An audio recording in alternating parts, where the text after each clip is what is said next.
We're here to show you the challenges that farmers, as Juan, who spoke to us and who let us ride along with him, are facing in terms of recovery. It's access to their crops, access to their cattle, and access to diesel fuel, which they need, of course, to power their operations. We'll have all the story tonight. This morning, more than 1 million homes and businesses in Puerto Rico are in the dark, still without power and water, despite promises by officials that most would have been back online yesterday. Fiona remains a Category 4 hurricane.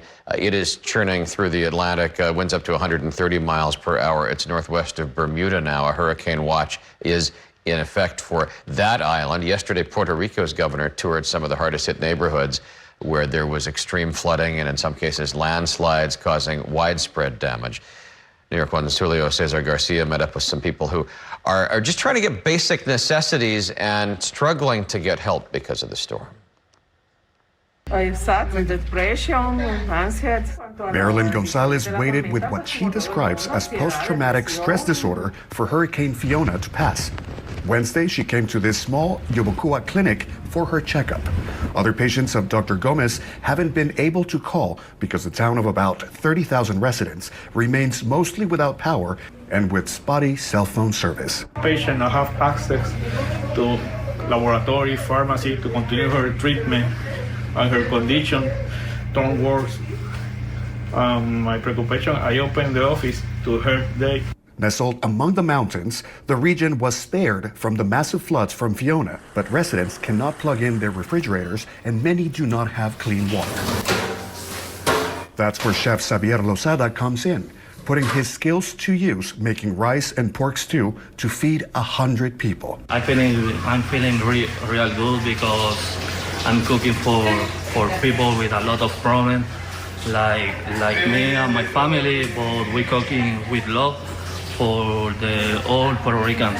The kitchen itself loaned from a community activist. My kitchen is yours for the cooking, the food for the people, for the need of the people, and I have you are cooking today. ¿Cómo le sentir? How do you feel about that, being able to help people loading your kitchen?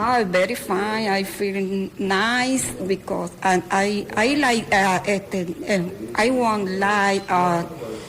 help the people. And they had an army of volunteers like Jonathan from New Jersey show up to distribute many of the meals and to clean up the grounds of the nonprofit organization here in record heat. We were here for the hurricane and campuses are closed. We're reaching college students, so we were like, let's go volunteer.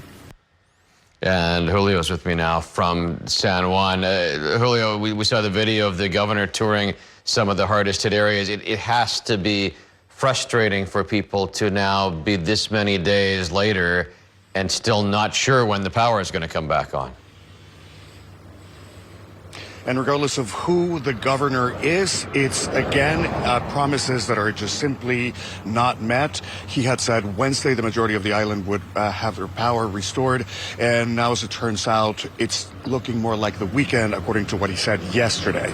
In the meantime, though, the electricity is not the only problem. In addition to that, we've seen spotty cell phone service throughout the island, different regions that we've visited, and that's, of course, have to contribute to the frustration that people are feeling.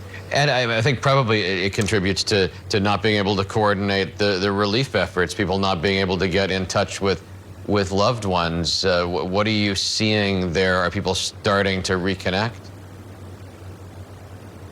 They are. In fact, we spoke to a family that finally was able to reconnect yesterday. This lady and her daughter had to fly to New York City because it was her father's birthday, and her partner, who's from California and had never been in a place where you have any more than 3 inches of rain, was stuck in Puerto Rico by himself without power. They talked to us about the desperation of not being able to communicate with one another, looking for somebody who had a landline so that they could continue to talk on the phone exactly through the worst of the crisis. Julio, thank you. We'll continue to follow your reporting throughout the week. It is 12 minutes after 7 o'clock, checking in on the 20. More than 1 million people and businesses in Puerto Rico remain in the dark and without running water, despite promises by officials that most would come back online yesterday. Fiona remains a Category 4 hurricane, 130-mile-per-hour winds. It's northwest of Bermuda. A hurricane watch is in effect for Bermuda. Yesterday, Puerto Rico's governor toured some of the hardest-hit neighborhoods. Extreme flooding and landslides occurred in some of these areas, and there is widespread damage. New York One's Julio Cesar Garcia joins me now from San Juan. Julio, thank you for being with us again this morning. Without power, without water, it is still at this point for a lot of people just a struggle to get through the day. And through the night, Pat, because the temperatures have been steadily rising after the hurricane passed Puerto Rico, and without electricity and even with the windows open, some people that I talked to, even at the supermarket line today, were saying, they're having a hard time even falling asleep. In addition to that, we visited yesterday a health clinic, and the doctor that we spoke to said, patients are very slowly starting to return. Some of them have postponed critical care or don't have access to medications. So the crisis is a lot larger than what it seems like.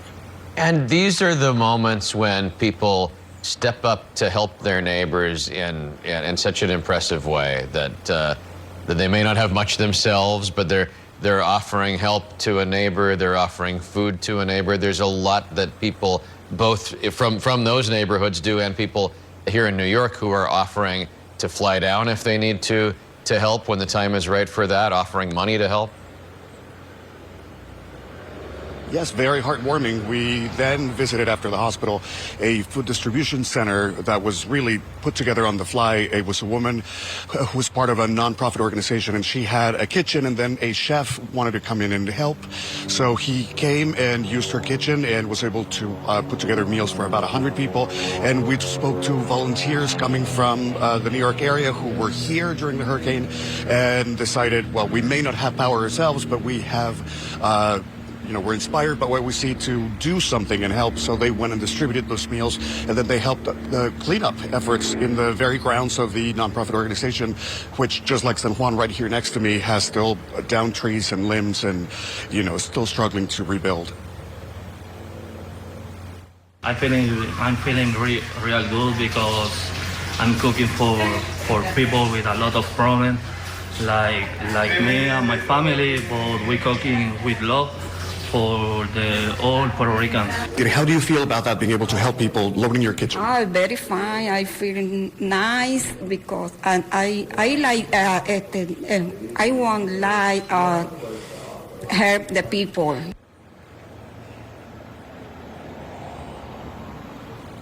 And people have had to also adjust their expectations and increase their patience because the governor of Puerto Rico yesterday said that while the original plan was for most of the power to be restored by Wednesday, now it looks like the weekend. And in terms of the clean water, the Water Authority has said that they need electricity in order to be able to precisely get the treatment plants going again. Pat? Julio, thank you for your reporting again this morning. 12 minutes after 8 o'clock and the morning commute on a UN General Assembly. As we continue to track Hurricane Fiona, Puerto Rico is now under a disaster declaration from President Biden. Federal aid is being sent to the territory to help with the recovery efforts there locally. And those efforts are well underway at this point. Julio Cesar Garcia is in Puerto Rico for us and has been speaking with people there about how locals have been dealing with the storm damage. Julio, tell us what you've seen since arriving there. Hi, Annika. A number of the things that stand out are just the collaboration, the spirit of solidarity that we've seen in Puerto Ricans, not waiting for government to lend a hand, but actually helping each other out. That was the case today, again, when we visited Yabucoa. It's a locality that is nestled between the mountains, about an hour from San Juan, and we were there yesterday for a food drive, and today to visit and ride along with a farmer who very kindly let us go into his farm and showed us the damage that he has sustained, which he calculated at over $100,000. Take a listen. How much have you lost in terms of your crops? Sobre $100,000. $100,000. Ahora. Anteriormente fueron María. And before it was worse with Maria. What's the situation right now? Are you filing for federal funding? ¿Va a pedir ayuda federal? Sí, la voy a pedir nuevamente, pero lamentablemente es muy larga la espera. A veces The wait is too long. La agonía It's agonizing.